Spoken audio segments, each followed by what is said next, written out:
Hi students, today I am back with some conceptual questions of MT5 block 1 and unit 1. So first question is, what are the coordinates of the midpoint of the line segment with end points?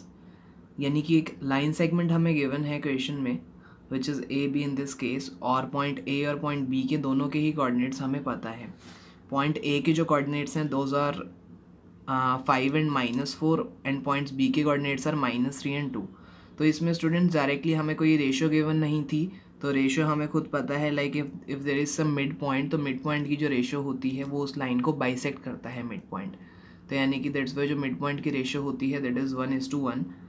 तो इस फॉर्मूले में, इस question में हमें directly section formula apply करना है, जो कि मैंने आपको अपनी लास्ट वीडियो में बताया था सेक्शन फार्मूला. और दिस इज़ वेरी सिंपल. यहाँ पर m और n की जगह ये जो रेशियो है this is m and this is n. ठीक है, और this is our point x1 and y1 and this is point x2 and y2. So simply we have just put the values of x1 y1 and x2 y2 and those ratios which are m ratio n. So we have just put the values of those things in this formula which is section formula and we just solved it out. उसके बाद जो हमारा point आया है, यानी कि जो mid point था P, तो इस पॉइंट के जो कोऑर्डिनेट्स आए हैं that is 1 and -1. So finally our answer is 1 and -1 in this case. ठीक है, क्योंकि हमें इसमें मिड पॉइंट के ही कोऑर्डिनेट्स फाइंड आउट करने थे. सिमिलरली इसका जो सेकंड बी पार्ट है उसमें हमें दो पॉइंट्स जो गिवन है those are A1 and A2 and B point is B1 and B2. ठीक है, तो उसमें भी हमने सिंपली डायरेक्टली जो वैल्यूज़ थी उनको पुट किया है क्वेश्चन में, लाइक दिस इन सेक्शन फॉर्मूले में हमने उन वैल्यूज़ को पुट किया है. तो हमारा जो आंसर आ गया है that is A1 + B1 upon 2 and similarly A2 + B2 upon 2. So this is our answer in that case, यानी कि ये जो this is coordinates of point P in that case. ठीक है. Now question number 2 is, check if the triangle PQR, where PQR are represented by 1 and 0, -2 and 3 and 1 3 is an equilateral triangle. हमें check करना है कि क्या जो हमें एक इक्विलेटरल ट्राइंगल PQR गिवन है तो क्या वो ट्राइंगल इक्विलेटरल है या नहीं है. ठीक है, we have to just check whether the triangle is equilateral और नॉट.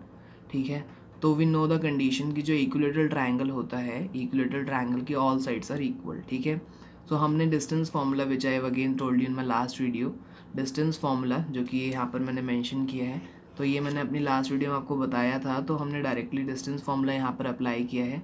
यहाँ पर सबसे पहले we have find the value of this point, this distance PQ. ठीक है, ये जो इसकी एक साइड है ट्राइंगल की PQ, उसकी हमने वैल्यूज़ फाइंड करी है by using this distance formula. और जस्ट हमने x1 y1 and x2 y2 किसी को भी आप लेट करके कर सकते हैं. These are very basic questions based on section formula and distance formula. So I hope इसमें आपको कोई बहुत ज़्यादा प्रॉब्लम नहीं आएगी. ठीक है, जस्ट हमने इनको सॉल्व किया है. और फाइनली दीज, ये जो PQ का जो डिस्टेंस आया है दिस इज़ दिस, यानी कि जो लाइन PQ है उसकी लेंथ जो है दैट इज़ 3√2 यूनिट. सिमिलरली हमने QR एंड PR की भी लेंथ निकाली है साइड्स की, तो जो कि इस तरीके से कुछ आए हैं. ठीक है, जो QR है उसकी लाइन की लेंथ आई है दैट इज़ 3 यूनिट्स और PR की जो लेंथ है दैट इज़ 3 यूनिट्स अगेन. तो यानी कि इसमें QR एंड PR तो इक्वल है, लेकिन जो पॉइंट जो कि जो लाइन सेगमेंट या थर्ड साइड जो थी ट्राइंगल की PQ वो इक्वल नहीं है. So that's why PQR is not an equilateral triangle. ठीक है, now let's move to the question number 3. ठीक है, this is our question number 3. Question number 3 में स्टूडेंट्स हमसे बोला है कि what are the equations of the axis. ठीक है, what are the equations of the axis.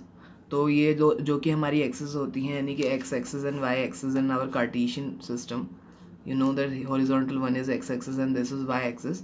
तो इन एक्सिस की ही इक्वेशन हमें बतानी है. तो हमें पता है ऑन x एक्सिस की अगर हम बात करें तो इस x एक्सिस में कहीं भी अगर हम पूरी x एक्सिस पे कोई पॉइंट लेते हैं तो उसमें हमेशा y कोऑर्डिनेट इज़ ऑलवेज 0. ठीक है, क्योंकि y जो है वो ओरिजिन पर लाई कर रहा है. So this is always 0. तो x की कोई वैल्यू हो सकती है बट y इज़ ऑलवेज 0. ठीक है, तो यही जो होती है इक्वेशन होती है of x axis. Similarly y axis के ऊपर अगर कोई भी हम पॉइंट देखते हैं तो उसमें x एक्सिस का जो कोऑर्डिनेट होता है दैट इज़ ऑलवेज 0. तो यानी कि ये जो y एक्सिस है उसकी जो इक्वेशन है दैट इज़ x = 0.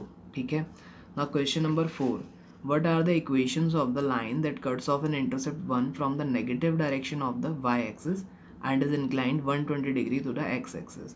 एक लाइन है, एक ग्राफ है, देखिए मैंने इसकी यहाँ पर डायग्राम ड्रॉ कर रखा है. ये एक ग्राफ है where x axis is this and y axis this, और ये जो लाइन है यही इसी लाइन की बात हो रही है इस क्वेश्चन में. ये जो लाइन है वो 1 इंटरसेप्ट y इंटरसेप्ट जो है उसका 1 है फ्रॉम द नेगेटिव डायरेक्शन, यानी कि जो y की नेगेटिव डायरेक्शन होती है वो डाउनवर्ड्स होती है, तो नीचे की साइड से 1, इट मीन्स -1 जो है that is it's intercept, y intercept. और ये एक्स एक्सिस के साथ 120 डिग्री का एंगल फॉर्म कर रही है, ठीक है। तो जो एंगल लेते हैं वो हमेशा एक्स एक्सिस की पॉजिटिव डायरेक्शन से ही लेते हैं, मतलब लाइन जो है उसके राइट हैंड साइड से ही हम देखते हैं एंगल्स को, ठीक है। तो यहाँ पर हमने slope intercept form of line use करी है which is y is equals to mx plus C, जो कि मैंने आपको अपनी कंसेप्ट वाली वीडियो में बताया था। तो यहाँ पर m जो होता है वो स्लोप होता है, और स्लोप निकालने का फॉर्मूला मैंने बताया था, हमें जो भी एंगल बन रहा होता है उस लाइन का x की पॉजिटिव डायरेक्शन के साथ हमें उस एंगल का टेंजेंट लेना होता है, सो वही हमारा होता है स्लोप इन दैट केस, ठीक है। तो इस केस में tan 120 जो है दैट इज स्लोप।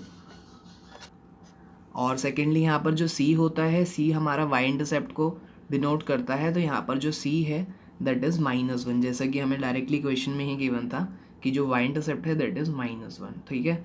तो फाइनली हमारा जो c और m की वैल्यूज़ हमें पता चल चुकी है, और हमने जस्ट उनको इक्वेशन में जो कि स्लोप इंटरसेप्ट फॉर्म थी लाइन की उसमें पुट कर दिया, and finally we have got our equation, ठीक है। So y is equals to -√3x + 1, this is the required equation in this question, ठीक है। Now question number 5, what is the equation of a line passing through the origin and making an angle theta with the x axis? कोई अगर line हमें given है, उस line की क्या equation होगी जो कि ऑरिजिन से पास होती है और एक्स एक्सिस की पॉजिटिव डायरेक्शन के साथ थीटा एंगल बनाती है। इसमें लिखा है makes an angle theta with the x axis, तो अगर कहीं पे लिखा हुआ है कि एक्स एक्सिस के साथ एंगल बन रहा है, कुछ भी पर्टिकुलर एंगल हो सकता है, तो हमें यही बाय डिफ़ॉल्ट लेना होता है कि एक्स एक्सिस की पॉजिटिव डायरेक्शन के साथ ही बन रहा है, यानी कि राइट हैंड साइड से उसका एंगल वो फॉर्म हो रहा है। तो ये है इसका सोल्यूशन। यहाँ पर क्या है, पॉइंट स्लोप फॉर्म हमने यहाँ पर यूज़ करी है। ये वो लाइन है जिसकी बात चल रही थी क्वेश्चन में। ये line, this line is passing through the origin, और इसका जो एंगल बन रहा है एक्स एक्सिस के साथ दैट इज़ थीटा, ठीक है। तो यहाँ पर हमने पॉइंट स्लोप फॉर्म यूज़ करी है लाइन की, यानी कि अगर हमें किसी लाइन का पासिंग थ्रू पॉइंट पता है कि वो एक लाइन जो है एक पर्टिकुलर पॉइंट से पास हो रही है, तो अगर हमें उस पॉइंट के कोऑर्डिनेट्स पता हैं और अगर उस लाइन का स्लोप पता है, तब भी हम उस लाइन की इक्वेशन फाइंड आउट कर सकते हैं by using point slope form, ठीक है। तो पॉइंट स्लोप फॉर्म मैंने यहाँ पे लिखी हुई है ऑफ अ लाइन जो भी होती है। अब यहाँ पे जो पासिंग थ्रू पॉइंट है, यानी कि जो लाइन पास हो रही है वो हो रही है इस ओरिजिन से, तो passing through point x1 y1 is 0 0, and similarly जो इसका स्लोप है वो टेंजेंट होगा इस थीटा एंगल का, जो भी इसका एंगल फॉर्म हो रहा है। सो slope is here tan theta. So finally just हमने इन पॉइंट्स को x1 y1 एंड जो स्लोप है उसकी वैल्यूज़ को इस इक्वेशन में पुट कर दिया, and finally we have got the equation which is y is equals to x tan theta, ठीक है। तो यही है हमारी required equation in this case. Now next question number 6, ठीक है। There are 2 or 3 parts in this question number 6. So a part is, suppose we know that the intercept of a line on the x axis is 2. Suppose हमें पता है उस line का जो intercept है x axis के ऊपर वो 2 है, and on the y axis is -3, and उसी लाइन का जो वाई एक्सिस के ऊपर इंटरसेप्ट है that is -3. So now we have to show that the equation of that line would be x/2 - y/3 is equals to 1. यानी कि intercept का मतलब मैंने आपको अपनी प्रीवियस वीडियो में भी बताया था कि what is the meaning of intercept. Intercept का मतलब होता है, जैसे एक्स इंटरसेप्ट गिवन है तो इसका मतलब ये जो लाइन एल है ये एक्स एक्सिस को ओरिजिन से कितने डिस्टेंस पे जाकर कट कर रही है, तो ये जो डिस्टेंस है this is called intercept. Similarly y intercept वो होता है कि ओरिजिन से कितने डिस्टेंस पर जाकर वाई एक्सिस कट हो रहा है, that distance is called intercept of y, ठीक है।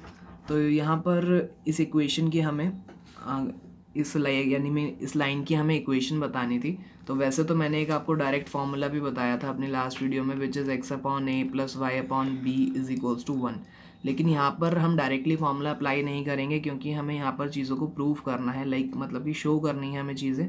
तो यहाँ पर here we are using 2 points form of a line, ठीक है, जो कि होती है y - y1 is equals to y2 - y1 upon में x2 - x1 is equals to x - x1, ठीक है। तो यहाँ पर ये है 2 पॉइंट फॉर्म ऑफ लाइन, और 2 पॉइंट्स हमें पता ही है कि ये जो लाइन है कौन से 2 पॉइंट से पास हो रही है। अगर मैं इस पॉइंट की बात करूँ तो y एक्सिस के ऊपर है तो ऑब्वियसली x कोऑर्डिनेट 0 होगा एंड y कोऑर्डिनेट इज -3.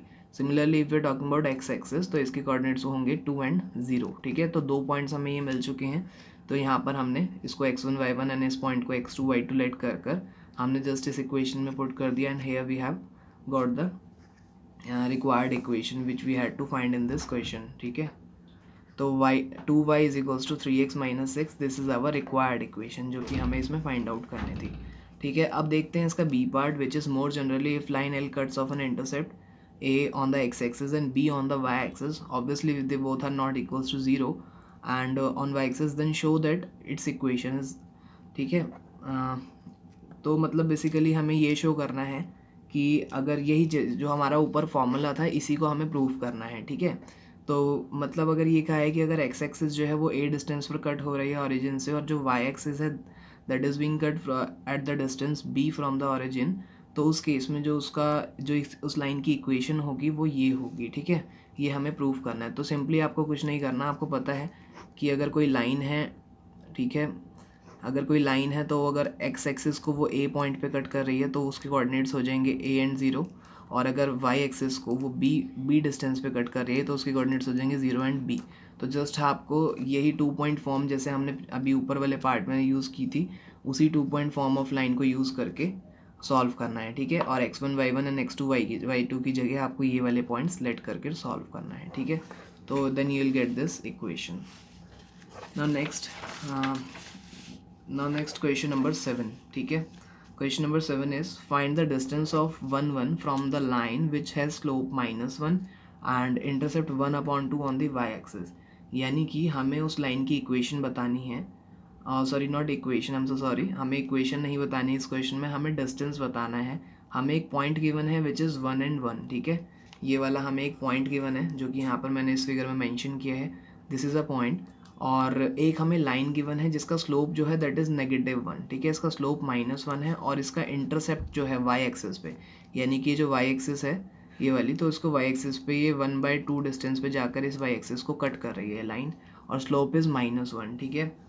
तो स्लोप -1 है तो हमें ऑब्वियसली पता है tan 135 इज़ -1, तो ये लाइन इस तरीके से बनेगी, ठीक है। जब tan 90 डिग्री से बड़ा होता है तो उसकी वैल्यूज़ नेगेटिव आनी स्टार्ट हो जाती हैं, ठीक है। तो फिर हमें करना ये है कि we have to find this distance. अगर suppose this point is m, तो हमें pm यानी कि ये डिस्टेंस बताना है कि ये वाला जो पॉइंट था इस पॉइंट का डिस्टेंस क्या है इस लाइन से, ठीक है। तो जब भी डिस्टेंस निकालने की बात होती है तो हमेशा we are always talking about perpendicular distance, ठीक है। हम हमेशा परपेंडिकुलर डिस्टेंस की ही बात कर रहे होते हैं। तो मैंने शायद अपनी लास्ट वीडियो में ये वाला कंसेप्ट पुट नहीं किया था। This concept is to find the distance of a point from a particular line, यानी कि अगर हमें किसी लाइन से किसी पॉइंट का डिस्टेंस निकालना है तो उसका फॉर्मूला हमें गिवन है which is ax + by + c divided by root of a² + b²। और ये जो फॉर्मूला है इसको हम हमेशा बार्स में पुट करते हैं क्योंकि ये फॉर्मूला कभी भी नेगेटिव आंसर नहीं दे सकता, because distance can not be negative, ठीक है। अब देखते हैं यहाँ पर a b c and x y और ये सब चीज़ें क्या हैं, ठीक है। तो देखिए a b एंड c जो हैं those are coefficients of x y and constant, यानी कि जो भी इस लाइन की इक्वेशन आएगी आपकी, जो भी इस लाइन की इक्वेशन होगी उसमें जो x का कोफिशिएंट होगा वो तो आपका a है, यहाँ पर ये वाला a is coefficient of x, जो b है that is coefficient of y in that particular equation of a line, और जो c है दैट इज़ कांस्टेंट, जो भी उस लाइन की इक्वेशन में कांस्टेंट होगा। तो सबसे पहले जो मेन चीज़ आती है, first of all we would have to find the equation of this line. जो लाइन l है इसकी इक्वेशन फाइंड आउट करनी पड़ेगी। तो इक्वेशन फाइंड आउट करने के लिए हम पॉइंट्स लॉ फॉर्म यूज़ कर सकते हैं। पॉइंट्स लॉ फॉर्म इसलिए क्योंकि हमें एक पॉइंट पता है कि ये लाइन किस पॉइंट से पास हो रही है, which is 0 and 1/2, which is obviously lying on the y axis. और दूसरा हमें इस लाइन का स्लोप भी पता है, तो इसलिए we have use this point यानी कि point slope form of a line. तो हमने जस्ट इसमें x1 एंड y1 और स्लोप की वैल्यूज पुट करके ये फाइनली हमारी लाइन की इक्वेशन आ गई है 2x + 2y - 1 = 0। तो जैसा कि मैंने आपको कहा था कि जो x एक्सिस का कोएफिशिएंट है दिस इज़ a, जो y एक्सिस का कोएफिशिएंट है this is our b and this constant is our c, ठीक है। तो हमने इस फॉर्मूले में a b एंड c की वैल्यूज़ पुट कर दी हैं विच इज़ 2 2 एंड -1। और सिमिलरली जो x और y होते हैं यहाँ पर, x और y जो इस इक्वेशन में है, इस फॉर्मूले में है, तो उसका मतलब होता है कि वो पॉइंट जिसका आपको डिस्टेंस फाइंड करना है। जैसे कि यहाँ पर ये जो 1 1 है this is x and y, ठीक है। तो जैसे कि हम देख पा रहे हैं इसमें x और y दोनों ही 1 1 है, तो यहाँ पर हमने x और y की जगह 1 and 1 दोनों ही ब्रैकेट्स में पुट कर दिया है। और अगेन यहाँ पर a और b तो आपके वही सेम है, coefficients of x and y, तो हमने उनका स्क्वायर करा तो 2 का स्क्वायर इज़ 4 + 4। तो फाइनली इस पूरे को सॉल्व करके वी हैव गॉट 3/√8 यूनिट्स, ठीक है, यानी कि जो डिस्टेंस आया है इस पॉइंट का, इस पॉइंट P का from this line, that is 3/√8 units, ठीक है। अगर आप चाहें तो इसको रैशनलाइज करके रूट डिनोमिनेटर से रिमूव भी कर सकते हैं, क्योंकि generally we don't take root in the denominator, ठीक है। Now question number 8, what is the distance of y is equals to mx plus c from 0 0, यानी कि एक लाइन है y is equals to mx plus c, तो इस line का क्या डिस्टेंस होगा इस पॉइंट से। सो अगेन यहाँ पर आपको एक पॉइंट गिवन है 0 0 और इसका हमें डिस्टेंस फाइंड आउट करना है फ्रॉम दिस लाइन। तो फिर हमने, अगर हमें a b और c की वैल्यूज़, जैसे कि उस ऊपर फॉर्मूले में था a b एंड c, इसकी वैल्यूज़ फाइंड आउट करने के लिए हमें पहले इस इक्वेशन को स्टैंडर्ड फॉर्म में कन्वर्ट करना पड़ेगा। हमें पता है स्टैंडर्ड फॉर्म ऑफ इक्वेशन जो होती है that is ax plus b y plus c is equals to 0, this is our standard form of equation. तो यानी कि हमने इसको पहले कन्वर्ट कर लिया in the standard form. Now we can compare this, ठीक है। अब हम कंपेयर कर सकते हैं कि a b और c की वैल्यूज़ क्या हैं। तो a जो है that is coefficient of x again, तो यहाँ पर a जो है वो m होगा इस केस में, ठीक है। b जो है that is coefficient of y, that is -1 in this case, ठीक है, which we have put in here. और c जो है दैट इज़ कांस्टेंट, और ये कांस्टेंट यहाँ पे c ही है, तो as it is we have put c in that formula, ठीक है। Again a square plus b square करके हमने सॉल्व किया, एंड फाइनली जो डिस्टेंस आ गया इस पॉइंट का from this line is this, ठीक है, c अपॉन में √m² प्लस 1 यूनिट्स, ठीक है। सिमिलरली अगेन ये जो b पार्ट है उस वो भी हमारा इसी डिस्टेंस फॉर्मूले पे बेस्ड है, ठीक है। This distance formula is just to find the distance of a point from a line, ठीक है। यहाँ पर आप डिस्टेंस फॉर्मूले को गलत इंटरप्रेट मत करना, वो फॉर्मूला अलग होता है दूसरा। So x is equals to 5 from 0 0, यहाँ पर एक इक्वेशन ऑफ लाइन दे रखी है अगेन, और हमें पॉइंट, सॉरी नॉट 0 0, 1 1 से 1 1 पॉइंट का डिस्टेंस फाइंड आउट करना है इस वाली लाइन की इक्वेशन से। तो अगर हमने इसको स्टैंडर्ड फॉर्म में कन्वर्ट किया, so that is x plus 0y minus 5 is equals to 0, और ये पॉइंट है 1 1, तो इसका डिस्टेंस हमें बताना है फ्रॉम दिस लाइन। तो ये हम इजीली फाइंड आउट कर सकते हैं। अगेन हमने यहाँ पर वही, जैसे कि मैंने बता चुका हूँ, x का कोफिशिएंट इज़ 1, y का coefficient is 0 and constant is this, उन तीनों की ही वैल्यूज़ हमने इस फॉर्मूले में पुट करी, और जो पॉइंट है उसके कोऑर्डिनेट्स आर 1 एंड 1, तो हमने जस्ट पुट करके सॉल्व किया। तो again we have got 4 units as the distance, यानी कि यहाँ से लेके यहाँ तक का जो डिस्टेंस है दिस इज़ 4 यूनिट्स, ठीक है। द नेक्स्ट क्वेश्चन देखते हैं। नेक्स्ट जो है this is c part of this, ठीक है, इसी ही क्वेश्चन का, यानी कि जो पॉइंट का डिस्टेंस निकालना होता है फ्रॉम अ पर्टिकुलर लाइन, उसी का ही सी पार्ट है। अब इसमें जो लाइन की इक्वेशन गिवन है वो ये है, और जो पॉइंट गिवन है वो ये है, ठीक है।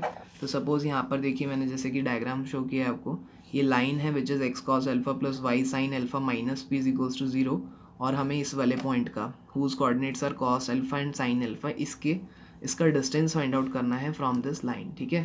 तो अगेन यहाँ पर आपको अब शायद समझ ही गए होंगे, लेकिन बस यहाँ पर ये जो x का कोफिशिएंट है दैट इज़ कॉस अल्फा, ठीक है, y का coefficient is sine alpha, so this is our b, and constant is -p, so this is our c, ठीक है।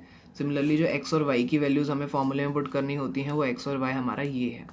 तो अगर हमने सारी वैल्यूज़ पुट करी, ठीक है, तो पुट करिए, और सॉल्व करने पे हमें cos square theta, cos square alpha plus sine square alpha minus p upon में √1 कुछ इस तरीके से मिला। तो हमें यहाँ पे आप सोच रहे होंगे 1 कैसे आया, तो हमें पता है this is our trigonometric identity that sine square theta plus cos square theta is equals to 1। So similarly ऊपर भी 1 आ जाएगा इनको ऐड करके, so finally our distance is 1 minus p units, ठीक है, यानी कि उस पॉइंट का जो डिस्टेंस है from that line is 1 minus p units, ठीक है। तो इसीलिए इसका डी पार्ट भी था एक क्वेश्चन का, जो कि मैंने यहाँ पर सॉल्व नहीं किया है। आई होप इतने सारे हमने 2-3 पार्ट्स कर लिए हैं, तो आप समझ ही गए होंगे कि इसको कैसे सॉल्व करना होता है ना। क्वेश्चन नंबर 9 का ए पार्ट, ठीक है, this is find the equation of the line parallel to this and passing through 0 0। उस लाइन की इक्वेशन बतानी है। जैसे यहाँ पे हमें एक लाइन की इक्वेशन गिवन है, तो हमें एक दूसरी लाइन की इक्वेशन बतानी है जो कि इस वाली लाइन की इक्वेशन के पैरेलल होगी, और इस पॉइंट से, यानी कि पॉइंट 0 0 से पास हो रही होगी। तो हमें जैसे कि देख पा रहे हैं यहाँ पर, ये L2 वो वाली लाइन है जो कि हमें क्वेश्चन में गिवन थी, ठीक है, which is x plus y plus 1 is equals to 0। तो ये वाली जो L2 लाइन है, ये वो लाइन है which was given to us in this question, और हमें इक्वेशन निकालनी है of that second line which is L1, ठीक है, जिसके जो कि पास हो रही है फ्रॉम द पॉइंट 0 0, ठीक है, और जो कि पैरेलल है इस वाली लाइन के, ठीक है। तो हमें पता है कि since L1 is parallel to line L2, ठीक है, L1 जो है पैरेलल है L2 के, तो हमें एक बहुत बेसिक कॉन्सेप्ट है जो कि मे बी हमने क्लास 11th में पढ़ा था कि if 2 lines are parallel then their slopes are equal, ठीक है। अगर 2 लाइन्स पैरेलल हैं तो उनके स्लोप जो होते हैं वो इक्वल होते हैं। तो सिमिलरली यानी कि स्लोप ऑफ लाइन L1 जो होगा that would be equals to slope of line L2, और जो लाइन L1 थी यानी कि जो लाइन L2 थी उसका स्लोप हम इजीली इस वाली फॉर्म से कंपेयर करके निकाल सकते हैं। एक फॉर्म थी y is equals to mx plus c, ठीक है, this was slope intercept form. तो हमने पहले इसको y के लिए सॉल्व कर दिया, x उधर जाके चला गया जो कि बन गया -x और 1 उधर जाके हो गया -1, ठीक है। और जब हमने इन दोनों ही फॉर्म्स को कंपेयर करा तो हमें m की वैल्यू मिल गई -1, तो m2 इसलिए लिखा है this is slope of line L2, ठीक है। तो स्लोप ऑफ लाइन L1 जो है that is equals to slope of line L2, तो L2 का जो स्लोप है दैट इज -1, तो सिमिलरली L1 का स्लोप भी -1 ही होगा, ठीक है। तो यानी कि हमें इस वाली L1 लाइन का स्लोप पता चल गया है और एक पासिंग थ्रू पॉइंट तो हमें ऑलरेडी गिवन ही था। तो अब हम इसकी इक्वेशन ईजिली फाइंड आउट कर सकते हैं बाय यूजिंग पॉइंट्स लॉ form of a line. Point लॉ फॉर्म आपको पता ही है, y minus y1 is equals to m x minus x1, और हमने y1 x1 जो कि हमारे 0 0 थे उसे हमने इस इक्वेशन में पुट किया एंड स्लोप जो कि -1 था उसको भी पुट करके finally we have got this equation which is y is equals to -x, ठीक है। So this is the required equation in this question. Now next question which is B part of question number 9। अब इस B part में कहा है find the equation of the line perpendicular to the line obtained in A, ठीक है, and passing through 0 0 sorry not 2 and 1, ठीक है, and passing through 2 and 1। तो यानी कि हमने पिछले ही पार्ट में इसके ए पार्ट में जो लाइन की इक्वेशन फाइंड आउट करी थी which is y is equals to -x। अब इस वाली लाइन के पैरेलल एक दूसरे नॉट पैरेलल, इस वाली लाइन के परपेंडिकुलर एक दूसरी लाइन है L3 जो कि पास हो रही है 2 and 1 से। तो हमें अब इस परपेंडिकुलर लाइन की इक्वेशन फाइंड आउट करनी है विच इज़ L3। इस L3 लाइन की इक्वेशन फाइंड आउट करनी है।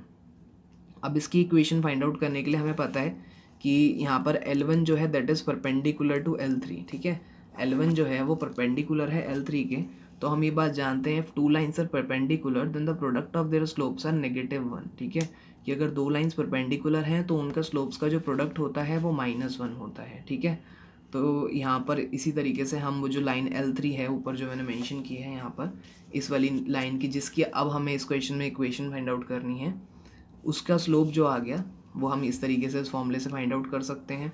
और जो आप सोच रहे होंगे कि इसका स्लोप कैसे आया, तो हमने यहाँ पर इस वाली इक्वेशन को y is equals to -x को कंपेयर करके फिर से स्लोप इंटरसेप्ट फॉर्म से m की वैल्यू निकाल ली विच इज़ -1 और हमने इस फॉर्मूले में पुट कर दी। तो सिमिलरली इस तरीके से हमें मिल गया slope of this line L3 which is m3, ठीक है। उसके बाद हमने अगेन अब हमें इस लाइन का स्लोप भी पता चल गया है L3 का और एक पासिंग थ्रू पॉइंट तो पहले से ही गिवन था क्वेश्चन में। तो अब इससे हमें पता बाय यूजिंग पॉइंट्स लॉ फॉर्म ऑफ अ लाइन हमने इस लाइन की इक्वेशन कर ली है फाइंड आउट, ठीक है, where x1 and y1 are 2 and 1 which were given in this question and जो m है स्लोप है which we have already find out, ठीक है। सो हमने जस्ट वैल्यूज फाइंड आउट करके पुट करके we have got the required equation which is x minus y minus 1 is equals to 0। Now let's coming to the C point. What is the angle between the lines obtained in B and this? यानी कि एक तो हमें इस question में नई line दी गई है which is 2x is equals to y, और एक दूसरी लाइन की बात हो रही है जो कि अभी हमने ये वाली इक्वेशन फाइंड आउट करी है इसके B पार्ट में, ठीक है। तो एक तो लाइन की इक्वेशन ये वाली हो गई आपकी और एक इक्वेशन ये हो गई जो इस वाले इक्वेशन में आपको दी है। अब इन दोनों ही लाइंस के बीच में कितना एंगल फॉर्म हो रहा है वो हमें फाइंड आउट करना है। We have to find the angle between these 2 lines, ठीक है। तो यहाँ देखते हैं इसको, ये मैंने दोनों लाइन्स यहाँ पर ड्रॉ करी हैं। दिस इज़ लाइन L3 जिसकी इक्वेशन ये थी x minus y minus 1 equals to 0 and this is line L4 suppose जिसकी इक्वेशन हमें क्वेश्चन में गिवन थी 2x is equals to y, ठीक है। तो एंगल बिटवीन 2 लाइन्स का फॉर्मूला जो मैंने आपको फाइंड किया बताया था पहले लास्ट वीडियो में, that was tan theta is equals to m1 minus m2 upon में 1 प्लस m1 m2, ठीक है। ये जो है m1 और m2 जो रहते हैं वो दोनों ही लाइन्स के स्लोप हैं। तो सबसे पहले हमें इन दोनों ही लाइन्स के स्लोप फाइंड आउट करने पड़ेंगे जो कि हम कंपेयर करके इजीली फाइंड आउट कर सकते हैं। इसको हमने एक बार स्लोप इंटरसेप्ट फॉर्म में कन्वर्ट करा which is y is equals to x minus 1 और कंपेयर करने पे m हमें मिल गया 1, ठीक है, +1। सिमिलरली यहाँ पर अगर हम कंपेयर करेंगे तो m हमें 2 फाइंड मिल जाएगा, ठीक है। 2 विल गेट द m2 यानी कि स्लोप जो आएगा इस लाइन का 2 आ जाएगा। तो दोनों ही लाइन्स के स्लोप हमने स्लोप इंटरसेप्ट फॉर्म से कंपेयर करके निकाल लिए हैं। अब जस्ट हमें कुछ नहीं करना है, जो स्लोप्स आ गए हैं इनको हमें पुट करना है इस वाले फॉर्मूले में, ठीक है। तो हमने जब पुट करके यहाँ पर सॉल्व किया तो एंगल जो आ गया theta that is tan inverse -1/3। So this is the required angle, यानी कि ये वाला एंगल जो है इन दोनों ही लाइन्स के बीच में दैट इज़ थीटा, ठीक है। तो थीटा जो है इन दोनों ही लाइन्स का बीच का एंगल है जिसकी वैल्यू ये आ गई है tan इनवर्स -1/3, ठीक है। Now question number 10, which axis is the curve y square is equals to 2x symmetric about, यानी कि हमें एक कोई कर्व दे रखा है which is y square is equals to 2x, तो हमें बताना है कि ये वाला कर्व कौन से एक्सिस के सिमेट्रिक होगा। तो सिमेट्री चेक करने के लिए भी मैंने आपको बताया था कंसेप्ट में क्या होता है कि अगर हम x की जगह -x पुट कर रहे हैं किसी भी फंक्शन में और अगर उस फंक्शन में कोई भी चेंजेस नहीं आ रहे हैं तो इसका मतलब दैट इक्वेशन और that curve is symmetric about y axes, ठीक है। और अगर y की जगह नेगेटिव y करने पर भी चेंजेस और इस इक्वेशन में कोई चेंज नहीं आता तो इसका मतलब that curve is symmetric about x axes. और अगर दोनों ही कोई एक्सचेंज कर दे यानी कि x की जगह हम -x पुट करते हैं और अगर y की जगह -y और अगर फंक्शन में कोई भी चेंजेस नहीं आते हैं it means that curve is symmetric about the origin, ठीक है।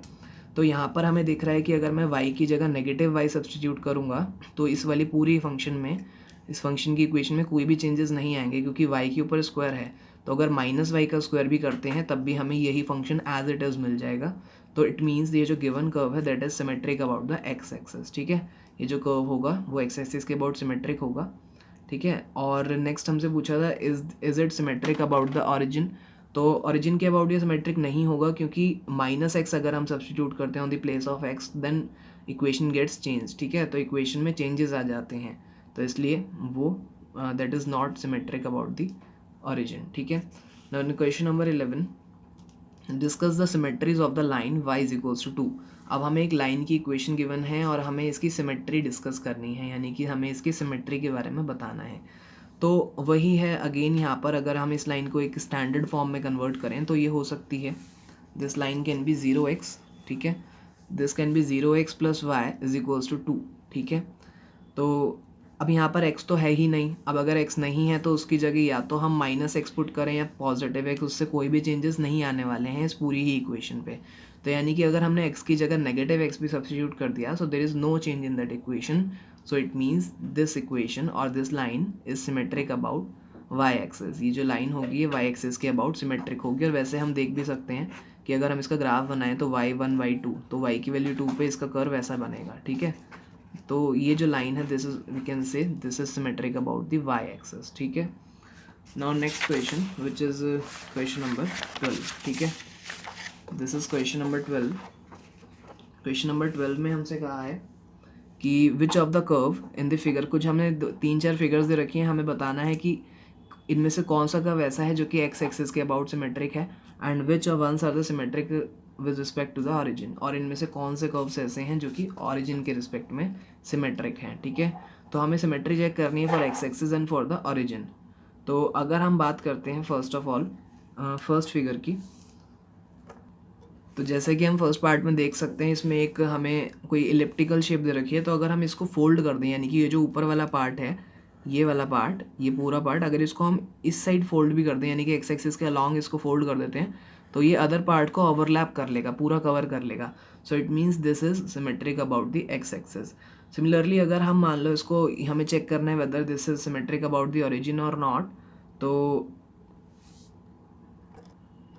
So first figure is only symmetric about the x axis, ये ओरिजिन के अबाउट सिमेट्रिक नहीं है, मैंने गलती से यहाँ पे लिख दिया है this is not symmetric about origin, क्योंकि ओरिजिन के अबाउट सिमेट्रिक का मतलब ये होता है कि ये फर्स्ट क्वाड्रेंट है और ये थर्ड क्वाड्रेंट, अगर इसको इस तरीके से टर्न करते हैं यहाँ पर तो उसमें वो उसको कवर कर लेगा, लेकिन ऐसा नहीं होगा इस केस में, ठीक है। तो so first part in the A part that is only symmetric about the x axis. B part में ये ना तो x एक्सिस के अबाउट सिमेट्रिक है ना ही सिमेट्रिक है अबाउट the origin, ठीक है। so it is neither symmetric about the x axis or origin. now if we talk about the c point or c diagram, so c में this is symmetric about the origin, as we can see this is symmetric about origin, लेकिन x axis के about this is not symmetric, ठीक है। and let's talk about the point d, तो d जो है neither symmetric about the x axis and not it is symmetric about the origin, ना तो ये origin के about symmetric है और ना ही x axis के, हाँ लेकिन ये y एक्सिस के अलॉन्ग ज़रूर सिमेट्रिक है, ठीक है। सिमिलरली जो a था वो भी y एक्सिस के अलॉन्ग सिमेट्रिक होगा, ठीक है। Now question number 13 which is a part, ठीक है। Show that if f x y is equals to 0 is symmetric about the x axis then f x y is equals to 0 if and only if f x minus y is equals to 0। ये थोड़ा सा question की जो language है वो थोड़ी सी confusing है क्योंकि एक बार में ही हमें समझ नहीं आ रही है क्या है। इसमें सिंपली है गिवन क्या है क्वेश्चन के अंदर, हमें just as we know if any curve is symmetric about the x axis then it means that curve won't get affected on replacing y with minus y. ये चीज़ हमें पता है कि अगर मान लो कोई भी कर्व एक्स एक्सिस के अबाउट सिमेट्रिक होता है तो अगर उसमें आप वाई की जगह नेगेटिव वाई भी रख देते हो उसकी इक्वेशन में, तो उसकी इक्वेशन में कोई भी चेंज नहीं आता है। ठीक है, तो इसका मतलब ये है कि अगर आप यहाँ पर इस फंक्शन जो कि f x y is equals to zero, ये कोई फंक्शन था, अगर उसकी जगह एफ एक्स माइनस वाई भी रख देते हो तब भी वो उसके इक्वल ही होगा उस फंक्शन के। ठीक है, तो अगर मान लो यहाँ पर f x y x negative y जो है that is equals to f x y, तो अगर ये वाला जो फंक्शन है if this function is equals to zero, जैसे कि हमें क्वेश्चन में गिवन ही था, अगर ये फंक्शन इक्वल्स टू जीरो है तो इसका मतलब ये जो एफ एक्स माइनस वाई है वो भी तो जीरो के इक्वल ही होगा। ठीक है, क्योंकि ये दोनों इक्वल हैं, तो एंड वाइस वर्सा। ठीक है, इसका कन्वर्स भी ट्रू है कि अगर मान लो ये जीरो के इक्वल होता है, f x negative y equals to zero है, तो ये भी फंक्शन भी इक्वल्स टू जीरो होगा। ठीक है, तो यही हमें इस क्वेश्चन में प्रूव करना था। ना इसका बी पार्ट देखते हैं। बी पार्ट में हमें कहा है show that if f x y is equals to zero is symmetric about both the axes then it is symmetric about the origin, is the converse true. अब हमें ये show करना है कि ये जो फंक्शन है अगर ये दोनों ही एक्सिस के अबाउट सिमेट्रिक है तो क्या ये ओरिजिन के अबाउट भी सिमेट्रिक होगा। तो ऐसा बिल्कुल सही है, क्योंकि अगर कोई फंक्शन दोनों ही एक्सिस के अबाउट सिमेट्रिक है तो इसका मतलब है कि अगर उसको उस फंक्शन की इक्वेशन में अगर हम माइनस एक्स रिप्लेस करते हैं एक्स की जगह तब भी वो फंक्शन सेम आएगा, यानी कि कोई भी इक्वेशन में चेंज नहीं आएगा। एंड सिमिलरली अगर माइनस वाई पुट करते हैं तब भी वो function as it is same ही रहेगा, उसकी इक्वेशन में कोई भी चेंजेस नहीं आएंगे। तो इसका मतलब एक्स और माइनस वाई रखने से उसमें कोई भी चेंज नहीं आ रहा है फंक्शन की इक्वेशन में। तो इसका मतलब जब दोनों को एक ही साथ हम रखेंगे, यानी कि एक्स की जगह नेगेटिव एक्स एंड वाई की जगह नेगेटिव वाई, जब दोनों ही वैल्यूज़ को हम एक ही साथ सब्सटीट्यूट करेंगे तब भी उस फंक्शन की इक्वेशन में कोई चेंज नहीं आएगा, वो फंक्शन के इक्वल ही होगा। ठीक है, तो इसका मतलब दिस इज ट्रू, जो भी इस क्वेश्चन में हमसे पूछा था वो बिल्कुल सही है। ठीक है, आगे इस क्वेश्चन में कहा था, अगर हम देखें तो इसमें आगे क्वेश्चन में था इज़ द कन्वर्स ट्रू, क्या इसका कन्वर्स भी ट्रू है, यानी कि अगर कोई फंक्शन क्या ग्राफ जो है या फिर कोई कर्व अगर ओरिजिन के अबाउट सिमेट्रिक है तो क्या वो दोनों ही एक्सिस के अबाउट भी होगी सिमेट्रिक, तो दिस इज ऑल्सो ट्रू। ठीक है, now next question number 14, if we translate the axis to -1 3, so what are the new coordinates of the origin of the previous system, check your answer with the help of a diagram। ठीक है, तो यानी कि इस question को हमें theoretically भी solve करना है और इसको हमें ग्राफिकली भी बना के चेक करना है। ठीक है, तो फिर जैसे हम पहले इसको ग्राफिकली देख लेते हैं। जैसे सपोज हमारे ये पहले कोई एक्सिस गिवन थी, this was our x axis and this was our y axis previously. ठीक है, ये हमारी वाई एक्सिस थी और ये एक्स एक्सिस थी and this was our origin. अब हमने क्या करा, इस वाले ओरिजिन को शिफ्ट कर दिया उस पॉइंट पे जिसके कोऑर्डिनेट्स थे -1 एंड 3, इस पॉइंट पे शिफ्ट कर दिया। तो यानी कि हम देख सकते हैं इजीली दिस इज़ 1 2 एंड 3। ठीक है, तो y की वैल्यू 3 है तो ये 3 चला गया एंड x इज़ -1 तो दिस इज़ -1। ठीक है, तो इस वाले पॉइंट पे हमने ओरिजिन शिफ्ट कर दिया, यानी कि जो नई एक्सिस आ गई those are x dash and y dash. ठीक है, तो अब जो पुराना वाला ओरिजिन था जो कि ये था, अब उसके कोऑर्डिनेट्स क्या होंगे इस नए वाले एक्सिस के अकॉर्डिंग। ठीक है, तो इन नए एक्सिस के अकॉर्डिंग हम ग्राफिकली देख सकते हैं दिस इज़ 1 यूनिट। ठीक है, यहाँ से यहाँ तक का डिस्टेंस जो है वो 1 यूनिट है, और अगर हम वाई एक्सिस के अलॉन्ग देखें तो 1 2 3 ये जो डिस्टेंस है यहाँ से यहाँ तक दैट इज़ 3 यूनिट्स। तो इसके जो कोऑर्डिनेट्स होंगे दैट वुड बी 1 एंड -3। ठीक है, तो ये तो हमने इसको देख लिया ग्राफिकली। अब हमें पता है कि भाई रिलेशनशिप क्या होती है new and previous coordinates of axis, यानी कि जो नए आपके कोऑर्डिनेट्स बनेंगे और जो प्रीवियस वाले थे उन दोनों ही एक्सिस में क्या होता है रिलेशनशिप, ये मैंने आपको अपनी थियोरेटिकल वीडियो में भी बताया था। So this is x is equals to x dash plus a and we just have to replace y with y dash plus b. ठीक है, हमें जो भी x हमें कर्व की इक्वेशन में गिवन होता है उसको हमें x डैश प्लस ए से रिप्लेस करना होता है, और y की इक्वेशन को we have to replace with y dash plus b. यहाँ पर जो x है, x एंड y, यहाँ पर ये जो x है और ये y है ये हमारे प्रीवियस कोऑर्डिनेट्स हैं, यानी कि जो हमारा पुराना वाला ओरिजिन था उसके कोऑर्डिनेट्स पहले क्या थे। तो पुराने वाले ओरिजिन के जो पहले कोऑर्डिनेट्स थे वो 0 0 थे, और सिमिलरली यहाँ पर जो a और b है वो पॉइंट्स है जहाँ पर अब हमने शिफ्ट कर दिया है उस ओरिजिन को। जो पुराना ओरिजिन था उसको हमने अब जिस नए पॉइंट पे शिफ्ट करा है that is our a and b, जो कि अब हमारा -1 और 3 है। ठीक है, तो सिंपली हमारा ये जो x dash is equals to x minus A था, वहाँ पर हमने x y की और a b की यहाँ पर सिंपली इन दोनों ही इक्वेशंस में वैल्यू पुट करी है, और यहाँ पर एक्स डैश जो है अब ये हमारा इस तरीके से नया वाला कोऑर्डिनेट आ गया, यानी कि जो पुराना ओरिजिन था अब उसका नया कोऑर्डिनेट क्या हो गया जब हमने एक्सेस को ट्रांसलेट कर दिया। तो अब जो इसके नए कोऑर्डिनेट्स आए हैं वो आए हैं 1 और -3, जो कि बिल्कुल एग्जैक्टली सेम है जो हमने इस डायग्राम के थ्रू कैलकुलेट किया था।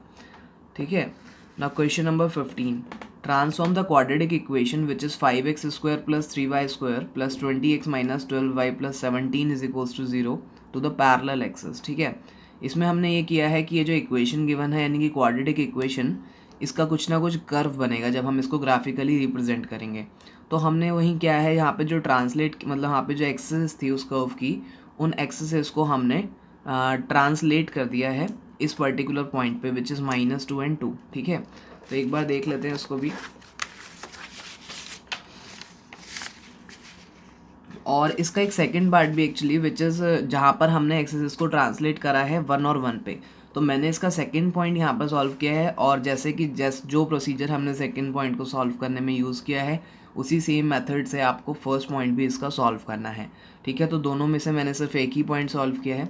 तो जैसे कि हमें क्वाड्रेटिक इक्वेशन जो गिवन थी वो ये वाली थी, तो अब जो नया पॉइंट आया है जहाँ पर हमने शिफ्ट कर दिया उसके ओरिजिन को वो है 1 1 1। ठीक है, यानी कि इस पॉइंट पे हमने ओरिजिन शिफ्ट कर दिया है।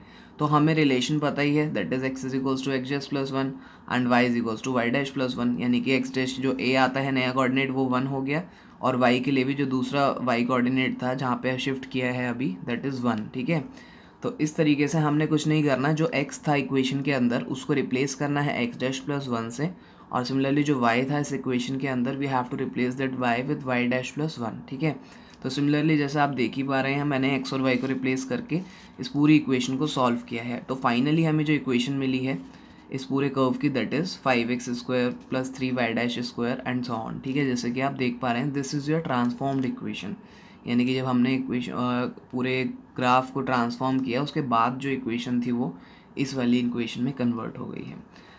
Now question number 16, write the equation of the straight line x + y = 1 when the axes are rotated through 60 degree. अब क्या करा है हमने, अब हमने रोटेशन की है, यानी कि जो चेंजेस हम करते हैं एक्सेस में उसमें देयर वर 2 चेंजेस। एक तो हम ट्रांसलेट कर देते हैं, यानी कि ओरिजिन को एक पॉइंट से उठाकर किसी दूसरे पॉइंट पर रख देते हैं, या फिर हम रोटेशन करते हैं। तो अब ये जो ये वाला क्वेश्चन है that is based on rotation. तो यहाँ पर ये जो स्ट्रेट लाइन थी दैट इज़ x + y = 1, वहाँ पर हमने 60 डिग्री पर रोटेट कर। सो रोटेशन वाले कंसेप्ट में मैंने बताया था रिलेशनशिप जो होती है प्रीवियस कोऑर्डिनेट्स की और न्यू कोऑर्डिनेट्स की वो ये होती है कि यहाँ पर ये जो x होता है this was our previous coordinate. ठीक है, and similarly y was again our previous coordinate. तो आपको x को रिप्लेस करना होता है इस पूरी चीज़ से जो कि यहाँ पे लिखी हुई है which is x' cos θ - y' sin θ, जहाँ पर थीटा जो होता है वो एंगल होता है जिस पे हमने उसको रोटेट किया है। ठीक है, और x' और y' जो है वो न्यू एक्सेस की कोऑर्डिनेट्स को रिप्रेजेंट करते हैं। सिमिलरली y को आपको रिप्लेस करना है x' sin θ + y' cos θ से। ठीक है, तो जस्ट आपको x और y की जगह ये वैल्यूज़ पुट करनी है, और उसके बाद मैंने इसको सॉल्व किया है। सॉल्व करने के बाद आपने जो जैसे कि इसमें आया cos 60 एंड sin 60, तो इनकी वैल्यूज़ जो हमने क्लास 10th में ट्रिग्नोमेट्रिक टेबल पढ़ी थी फॉर डिफरेंट एंगल्स, उसमें से हमने वैल्यूज़ पुट करी हैं, और उसके बाद फाइनली हमने इसको सॉल्व किया है। तो ये वाली जो इक्वेशन आई है ये इक्वेशन हो गई है उस वाले इस लाइन की आफ्टर रोटेशन। ठीक है, नाउ 17th क्वेश्चन। 17th का A part is suppose the origin is shifted to -2 and 1। ठीक है, सपोज आपने जो ओरिजिन था उसको शिफ्ट कर दिया है -2 और 1 पे, and the rectangular Cartesian axis are rotated for 45 degree, find the resultant transformation of the equation. और ये आपको एक यहाँ पर इक्वेशन क्वाड्रेटिक इक्वेशन गिवन है। तो यहाँ पर आपने दोनों ही तरीके के जो चेंजेस होते हैं वो दोनों ही एक साथ अप्लाई कर दिए हैं इन अ सिंगल क्वेश्चन। तो सबसे पहले तो आपने ट्रांसलेशन करा है, यानी कि शिफ्ट किया है ओरिजिन को, और उसके बाद शिफ्ट करने के बाद जो नई इक्वेशन आई उसको आपने फिर रोटेट किया है उस इक्वेशन ग्राफ को। ठीक है, तो देखते हैं इसका सोल्यूशन। ये है जैसे कि आप देख पा रहे हैं दिस इज फर्स्टली हमने क्या किया था, ट्रांसलेट किया था ओरिजिन को। तो अब जो ट्रांसलेट जिस पॉइंट पे किया है दैट इज़ -2 एंड 1। ठीक है, मतलब कि ओरिजिन को हमने उठाकर -2 और 1 पॉइंट पे शिफ्ट कर दिया है, और जो क्वेश्चन में इक्वेशन गिवन थी वो ये वाली इक्वेशन हमको क्वेश्चन के अंदर गिवन थी। ठीक है, तो आपको पता ही है ट्रांसलेशन के केस में क्या होता है, x को आपको रिप्लेस करना होता है x' + a से, and you have to replace y with y' + b। ठीक है, तो यहाँ पर a और b की वैल्यूज़ आपको पता ही है, ये आपका a है and this is your b। तो ए की जगह you have substituted -2 and on the place of b you have substituted 1, ठीक है। तो अब उसके बाद जब इनको सब्सटीट्यूट कर दिया इस वाली पर्टिकुलर इक्वेशन में तो ये ऐसे कन्वर्ट हो जाएगी और फिर हमको उसको सॉल्व करना पड़ेगा। सॉल्व कर दिया है मैंने यहाँ पर। सॉल्व करने के बाद जो फाइनली हमें न्यू इक्वेशन मिली है after translation, that is this equation, ठीक है। अब उसके बाद हमने क्या किया, ये जो इक्वेशन आई है इसमें रोटेशन भी लगाया था। रोटेट हमने किया है इसको 45 डिग्रीज पे। तो रोटेशन का केस भी आपको पता है, वहाँ पर जो x होता है, यानी कि अब इस इक्वेशन में x डैश है तो x डैश को we have to replace with this x cos theta minus y sine theta. यहाँ पर मैंने x और y कैपिटल्स में लिखे हैं, आप कुछ और भी लिख सकते हैं, ठीक है, पर वो थोड़े से डिफरेंट होने चाहिए उनसे जो अभी हमने ऊपर वेरिएबल्स लेट करे थे, ठीक है। Similarly y dash you can replace with this whole thing. उसके बाद रिप्लेस करने के बाद जो चीज़ें बनी that you can see very easily, और उसके बाद हमने इसको सॉल्व किया। यहाँ पर एक ट्रिग्नोमेट्रिक आइडेंटिटी लगी है which is sine square theta plus cos square theta is equals to 1। तो फाइनल जो इक्वेशन आ गई है हमारी आफ्टर ट्रांसलेशन ऑफ या आफ्टर बोथ द चेंजेस, एक तो ट्रांसलेशन एंड रोटेशन, तो वो जो फाइनल इक्वेशन है that is x square plus y square is equals to 1, ठीक है। आई होप आपको समझ आया होगा। अब इसी क्वेश्चन का क्वेश्चन नंबर 17 का ही एक बी पार्ट भी है which is now first rotate the axis through 45 degree and then shift the origin to -2 and 1. What is the resulting transformation of the equation in A? जैसे हमने क्या किया अभी पिछले क्वेश्चन में, प्रीवियस इसके ए पार्ट में हमने पहले तो ट्रांसलेशन की थी, यानी कि पहले हमने पॉइंट्स को शिफ्ट करा था और उसके बाद रोटेट किया था। लेकिन बी पार्ट में हमसे बोला गया है फर्स्ट हमको रोटेशन करनी है और उसके बाद ट्रांसलेशन करनी है, ठीक है। तो अब यानी कि रोटेशन करनी है तो आपको पता ही है रोटेशन के लिए हमको एक्स को रिप्लेस करना पड़ेगा इससे और वाई को इस वाली पर्टिकुलर चीज़ से, और थीटा की वैल्यू आपको पता है यहाँ पर 45 डिग्रीज़ है। तो पहले हमने पहले इसको कम्प्लीटली सॉल्व कर लिया है और उसके बाद मैंने थीटा की वैल्यूज़ पुट करी है। एक्चुअली मैंने सबसे पहले तो इसको कन्वर्ट कर लिया यहाँ पर बिना थीटा की वैल्यू रखे, और उसके बाद इक्वेशन आफ्टर ट्रांसलेशन जो होगी वो भी मैंने डायरेक्ट कॉन्सेप्ट यहाँ पर लगा दिया है, लेकिन थीटा की वैल्यू मैंने अभी तक सब्सटीट्यूट नहीं करी है। तो फाइनली लास्ट में जब मैंने थीटा की वैल्यू सब्सटीट्यूट करी तो ये वाली इक्वेशन आती है, ठीक है। आप चाहें तो वो बेटर रहेगा कि आप पहले ही स्टार्टिंग में ही यहीं पे ही थीटा की वैल्यूज़ पुट कर सकते हैं विच इज़ 45, जिससे आपकी कैलकुलेशन भी थोड़ी सी कंपेरेटिवली ईजी हो जाएगी, ठीक है। सो फाइनली ये कैसे हुआ है, मतलब इसमें सबसे पहले रोटेशन किया एंड आफ्टर दैट हमने ट्रांसलेशन ऑफ एक्सेस किया था। ना इसका सी पार्ट में हमसे पूछा गया इसी क्वेश्चन के, from A and B what do you learn about interchanging the transformation of axes. यानी कि हमने सबसे पहले ए में ट्रांसफॉर्मेशन करी और फिर उसके बाद बी में हमने ट्रांसफॉर्मेशन करी, लेकिन दोनों ही ट्रांसफॉर्मेशन उसमें डिफरेंस था। ए में हमने पहले ट्रांसलेशन किया था एंड आफ्टर दैट रोटेशन किया था, लेकिन बी में हमने first of all we applied for rotation and after that we put translation. तो क्या दोनों में कोई चेंजेस थे या फिर एक ही बात थी? तो जैसा कि हम देख सकते हैं हमें इसके बी पार्ट में, यानी कि इसमें ये जो आंसर आया था बी पार्ट का, इसमें एक इक्वेशन डिफरेंट है, लेकिन जहाँ तक इसके ए पार्ट की बात करें तो उसमें ये वाली इक्वेशन आई थी which is x square plus y square is equals to 1, ठीक है। तो इसका मतलब दोनों ही केसेस में डिफरेंस है, दोनों ही केसेस में जो इक्वेशन आई है फाइनल दैट इज़ डिफरेंट, ठीक है। तो इसका मतलब but we have seen that कि अगर हम रोटेशन या कोई भी ट्रांसफॉर्मेशन कर रहे हैं तो उसका ऑर्डर जो है वो मैटर करता है कहीं ना कहीं, ठीक है। अगर आप पहले रोटेशन कर रहे हैं और बाद में ट्रांसलेशन तो उसमें एक हमें अलग डिफरेंट इक्वेशन मिलती है, और अगर दूसरे तरीके से कर रहे हैं तो एक उसमें हमें अलग इक्वेशन मिलती है finally. So both the things are different. Now question number 18, ठीक है, from 9 and 19 show that the polar equation of the line A B in figure this r cos theta minus alpha is equals to p. आपकी जो IGNOU study material है यानी कि MT5 का unit 1, उसमें दो इक्वेशंस गिवन है विच इज़ एक है इक्वेशन 9 एंड इक्वेशन 19। तो दोनों ही इक्वेशंस जो थी वो मैंने यहाँ पर मेंशन कर दी हैं। This was your equation 9 and this was your equation 19 जो कि पैरामीट्रिक फॉर्म में है, ठीक है। तो अब हम दोनों को ही यूज़ करके हमें ये थर्ड चीज़ प्रूव करनी है कि इन दोनों ही ये जो इक्वेशंस हैं इन दोनों इक्वेशन से ये प्रूव करना है कि r cos theta minus alpha जो है that is equals to p, ठीक है। तो हम दिस इज़ वेरी सिंपल, हमें कुछ नहीं करना है। ये जो पैरामीट्रिक फॉर्म में हमें दे रखी है यहाँ पर हमने एक्स और वाई की वैल्यूज़ इसमें सब्स्टिट्यूट करनी है। देखिए जो पैरामीट्रिक फॉर्म होती है कहीं ना कहीं कार्टेशियन और पोलर फॉर्म का रिलेशन होता है आपस में।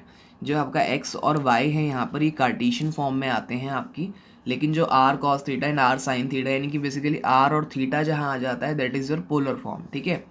तो आपको यही चीज़ प्रूफ करनी है, ये जो प्रूफ करना है वो भी कहीं ना कहीं पोलर फॉर्म में ही है, बिकॉज उसमें आर और थीटा का रिलेशन आ रहा है, ठीक है। तो यहाँ पर आपने कुछ नहीं करना, जो x की वैल्यू है वो हमें इस 9th इक्वेशन में सब्स्टिट्यूट करनी है और y की वैल्यू भी इसी में सब्स्टिट्यूट करनी है। और उसके बाद सब्स्टिट्यूट करने के बाद जस्ट हमने सॉल्व किया है।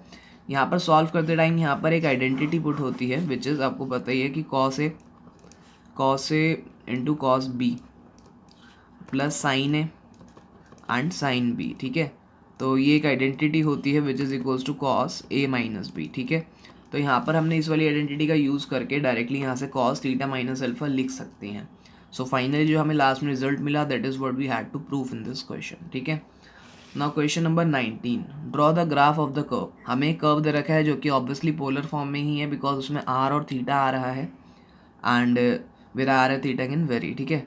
तो यहाँ पर एक मेथड तो ये भी होता है कि आप डायरेक्टली पोलर फॉर्म से ही कन्वर्ट कर सकते हैं, लेकिन मैंने जो सेकंड मेथड ऑप्ट किया है दैट इज़ कि आप पहले उसको कन्वर्ट कर ले कार्टेशियन इक्वेशन में, क्योंकि हम शुरू से ही सबसे ज़्यादा कार्टेशियन इक्वेशंस फॉलो करते आते हैं और हमें उनके ग्राफ भी बनाने काफ़ी हद तक आते हैं। तो कार्टेशियन में पहले कन्वर्ट करने के बाद हम उसका ग्राफ ड्रॉ कर सकते हैं। तो कार्टेशियन में कन्वर्ट करने से पहले आपको 3 चीज़ें पता होनी चाहिए। There are 3 relations between Cartesian form and polar form of a given curve और इक्वेशन, ठीक है। तो जो रिलेशनशिप होता है वो ये होता है कि एक तो x square plus y square is equals to r square होता है। ये कैसे होता है, देखिए, अगर कोई हमें पॉइंट गिवन है, ठीक है, उस पॉइंट का जो वर्टिकल डिस्टेंस है वो ऑब्वियसली वाई होता है and horizontal distance is x.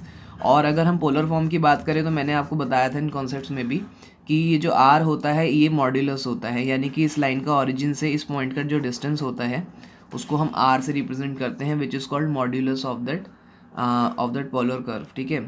तो अब यहाँ पर रिलेशन ऐसे आया कि देखिए राइट एंगल ट्राइंगल है, तो पाइथागोरस थ्योरम से हमें ये वाला रिलेशन मिल सकता है। सिमिलरली ये जो दो रिलेशंस हैं ये तो अभी मैंने ऊपर ही बताए हैं कि ये रिलेशनशिप होती है कार्टेशियन और पोलर फॉर्म की, ठीक है। तो ये अभी मैंने ऊपर ही इस वाले क्वेश्चन में जो हमने डिस्कस किया था, ये जो इक्वेशन 19 गिवन थी, ठीक है। नाउ नेक्स्ट इसके बाद देखते हैं, अब इसमें जो हमें गिवन इक्वेशन थी वो ये थी, ठीक है, this was given to us. तो हमने पहले इसी वाली इक्वेशन को जो कि क्वेश्चन में गिवन थी इसको पहले हमने कन्वर्ट कर लिया कार्टेशियन फॉर्म में। तो कार्टेशियन फॉर्म में कन्वर्ट करने के लिए एक मिनट यस, ठीक है, कार्टेशियन फॉर्म में कन्वर्ट कर लिया है। अब जैसे कि हमें पता है यहाँ पे cos theta minus pi by 4 लिखा था, तो हमें यहाँ पर cos theta a minus b का फॉर्मूला अप्लाई कर सकते हैं, which is cos a cos b plus sine a sine b, ठीक है। वो फॉर्मूला हम यहाँ पर अप्लाई कर सकते हैं और उसके बाद ये जो ब्रैकेट है ये एक्सपेंड हो जाएगा, जो कि ऐसे आ जाएगा cos theta into cos pi by 4 plus sine theta into sine pi by 4। ना cos pi by 4 and sine pi by 4 की दोनों की वैल्यूज़ पता होती हैं, which is 1/√2 from that trigonometric table. उसके बाद हमने वो वैल्यूज़ यहाँ पे सब्स्टिट्यूट कर दी हैं। अब जो हमने पीछे यहाँ पर इक्वेशन 1 एंड 2 लिखी थी इधर, तो उसमें यहाँ से हम वैल्यूज़ निकाल सकते हैं, जिसको कॉस थीटा को we can write cos theta, ये आर इधर मल्टीप्लाई और ऐसे उधर जाके डिवाइड, सो कॉस थीटा की जगह I can write x by r and similarly sine theta की जगह I can write y upon r, ठीक है। तो ये जो वैल्यूज़ हैं यही हमें कॉस थीटा और साइन थीटा की जगह सब्स्टिट्यूट करनी है यहाँ पर, ठीक है। तो कॉस थीटा की जगह वही again x by r and y by r हमने सब्स्टिट्यूट कर दिया यहाँ पर, इसमें इस वाले cos theta and sine theta की जगह, और उसके बाद इनका एलसीएम वगैरह लेके हमने सॉल्व किया। तो फाइनली जो इक्वेशन मिली थी that was x plus y is equals to 0, जिसको we can also write in this way, ठीक है। अब इस इक्वेशन को कैसे रिप्रेजेंट करना है वो तो बहुत ईजी है, जैसे आपको पता ही है। इसको हम बहुत ही आसानी से ग्राफ पे रिप्रेजेंट कर सकते हैं, ठीक है। तो जैसा इसका ग्राफ बनेगा वो आप यहाँ पे देख पा रहे हैं, इस तरीके से ये ग्राफ बनेगा, ठीक है। This was your required graph which you had to find in this question. ना नेक्स्ट जो है इसका 20th क्वेश्चन है। 20th क्वेश्चन में है find the Cartesian forms of the equation, ठीक है। एक इक्वेशन गिवन है which is r square is equals to 3r sine theta, और हमें इसको कन्वर्ट करना है कार्टेशियन फॉर्म में। तो अभी हमने जो पीछे ग्राफ बनाया है उसमें जो इक्वेशन थी that was also in the polar form and we converted that equation into Cartesian form. तो यहाँ पर भी हमें वही चीज़ करनी है, और जो चीज़ें हमने जो इक्वेशंस और जिसे कह सकते हैं जो रिलेशंस हमने यूज़ किए थे वही यहाँ पर भी यूज़ करने हैं, ठीक है। तो वही मैंने 3 रिलेशंस आपको पीछे बताए थे और वही तीनों यहाँ पे मैंने मेंशन कर दिए हैं, ठीक है। तो सबसे पहले तो यहाँ पे देखिए आर से आर कैंसिल आउट हो जाएगा यहाँ पे दोनों ही साइड, तो इधर देयर वाज आर स्क्वायर, तो अब यहाँ पे बचा सिर्फ ओनली आर, ठीक है। अब जो साइन थीटा की वैल्यू है वो यहाँ से हमने इक्वेशन 3 से निकाली है which is y upon r, वो सब्स्टिट्यूट कर दी यहाँ पर, और उसके बाद ये जो r इधर डिवाइड हो रहा है तो उधर जाके हो जाएगा मल्टीप्लाई, तो ये हो गया r², और r² की वैल्यू भी आपको x और y की फॉर्म्स में पता है विच फ्रॉम द इक्वेशन 1, ठीक है। तो r² की जगह we can write x² + y² is equals to 3y, ठीक है। तो यही है आपकी रिक्वायर्ड इक्वेशन, क्योंकि अब इसमें r और थीटा जो है वो बिल्कुल नहीं रहा है, रिमूव हो गया है r और थीटा इसमें से, और जो पूरी इक्वेशन है वो x और y की फॉर्म में आ गई। सो that's why this is the required Cartesian equation, ठीक है। ना इसका बी पार्ट की बात करते हैं, B part of this question which is r is equals to a1 - cos theta where a is a constant, ठीक है। तो यहाँ पर भी एक पोलर फॉर्म गिवन है जहाँ पे a एक कांस्टेंट है, बाकी r और थीटा तो आपके आ ही रहे हैं, तो इसको भी हमें कार्टेशियन फॉर्म में या इक्वेशन में कन्वर्ट करना है। तो इसको कन्वर्ट करने के लिए फिर से हमने वही किया है। सबसे पहले तो cos थीटा की जो वैल्यू थी, जो कि हमारी यहाँ पर इक्वेशन 2 से हमें मिल पा रही है, वो x/r, वो पहले हमने यहाँ पे वैल्यू सब्सटीट्यूट कर दी है। उसके बाद हमने इसका एलसीएम लिया और सॉल्व किया। अब यहाँ पर जैसे कि आप देख सकते हैं, सॉल्व करने के बाद यहाँ पर अगेन आपने कुछ नहीं करना है। ये जो r² था, r² की जगह आप ये जो फर्स्ट इक्वेशन थी विच इज़ x² + y², ये सब्सटीट्यूट कर सकते हैं। और यहाँ पर ये जो सिंगल r आ रहा है, ठीक है, दिस सिंगल r की वैल्यू भी आप यहीं से फाइंड आउट कर सकते हैं in the form of x and y। अगर आप देखें तो यहाँ पे r का स्क्वायर था, तो r जो हो जाएगा बेसिकली √x² + y² हो जाएगा, ठीक है। तो r की वैल्यू भी हम ये वाली सब्सटीट्यूट कर सकते हैं। तो इस वाले r² की जगह we can write x² + y², और इस वाले r की जगह we can write √x² + y², ठीक है। तो हमने वही सेम चीज़ की है जो मैंने आपको बताया है, वही हमने यहाँ पर किया है। So this was our required Cartesian equation. तो स्टूडेंट्स फाइनली हमारी जो यूनिट 1 के कॉन्सेप्चुअल क्वेश्चंस थे और जो कुछ थ्योरी थी, वो हमने सारा ही पार्ट कवर कर लिया है। यानी कि कॉन्सेप्ट्स भी हमने फर्स्ट वीडियो में अपनी कवर किए थे, और जो सेकंड वीडियो ये मेरी है, इसमें हमने कॉन्सेप्चुअल क्वेश्चंस कवर करे हैं यूनिट 1 से रिलेटेड MTE 5 के। तो अगर आपको कोई भी डाउट है या क्वेरी है तो आप कमेंट बॉक्स में लिख सकते हैं, and please like, share and subscribe our channel if these videos are helpful for you. Okay, please, thank you.